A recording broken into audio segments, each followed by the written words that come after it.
Hello, we are going to be doing some science today. What? You say, no, not science in your house. Yeah, science in my kitchen. We are going to be doing one of my favorite things. We are going to be baking. So I have everything here ready to go. And we're going to be learning some certain words that we're going to be talking about that you guys have to remember. But we'll make it easy for you. So I'm going to make my banana chocolate chip muffins, which I think most of you have eaten. And a couple of things. I know some people say they're really good at cooking, but they can't bake. Or they're really good at baking, but they can't cook. I'm the second kind.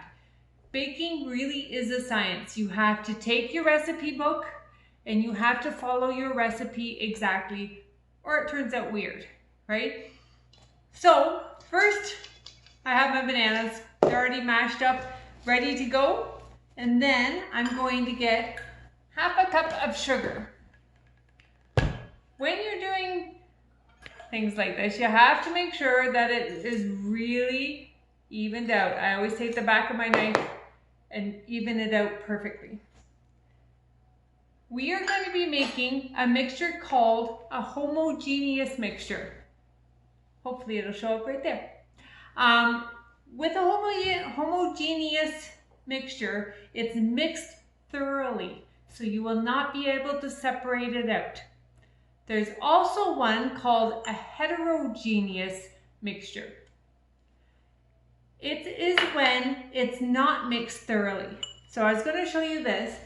If you see, I have a bowl full of marshmallows, and if I take my mini M&Ms and pour them into my marshmallows, this is a heterogeneous mixture. Heterogeneous. Do you see? You can still see the marshmallows and the M&Ms. You could even pick out the marshmallows or the M&Ms and separate them into two different groups. That's how you can tell this one is a heterogeneous, because you can separate it. Back to ours. We're going to make a homogeneous mixture, which means you cannot separate it once it's mixed. So we've got our sugar. Now I need 1 cup of flour. So you scoop 1 cup. Again, you got to make sure we're being scientists. Make sure that it's level. 1 cup of that. And then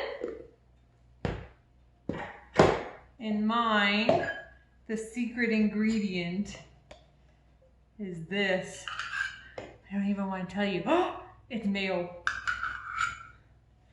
Mayo can be used as an egg substitute if you are a baker. So let me just scoop enough mayo in here for what we need. And again, you got to be exact. So you got to be careful. You don't get too much or too little. Okay. Once that's all in there, all my ingredients are in. They are not mixed together just yet. They're just sitting on top of each other, but I still can't take them apart. Mix it all together. And all that next is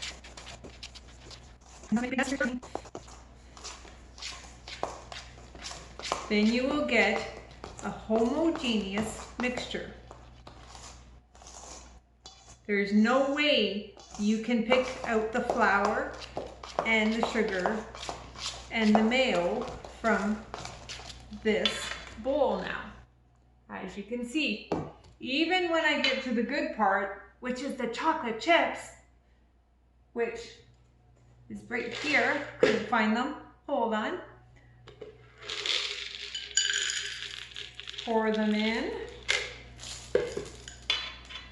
dump them into our mixture.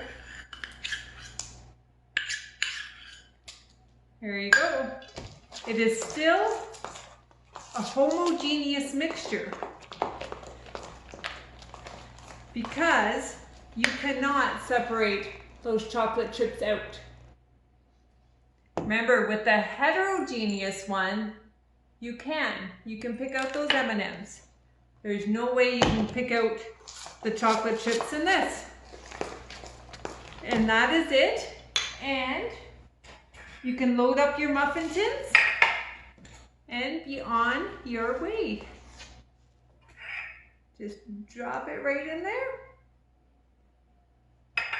And you're good to go. And you're all done.